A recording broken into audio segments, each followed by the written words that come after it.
High family, তোমরা সব কেমন আছো? আশা করি তোমরা ভালো আছো। আজকে আমি খেতে চলেছি চিকেন প্রন কারি, সঙ্গে বেগুনি, ডাল, ভাত। খাওয়া শুরু করা যাক।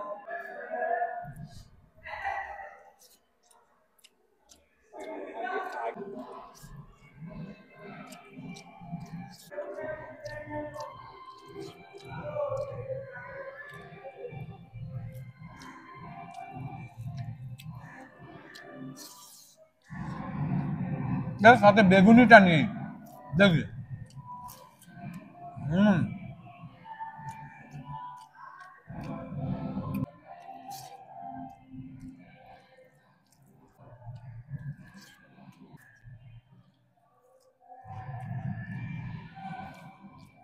দেখি প্রনটা একটু খেয়ে।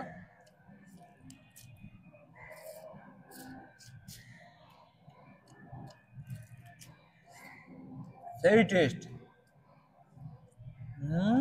এবার চিকেনটা টেস্ট করে দেখা যাক চিকেনটা কেমন করেছে।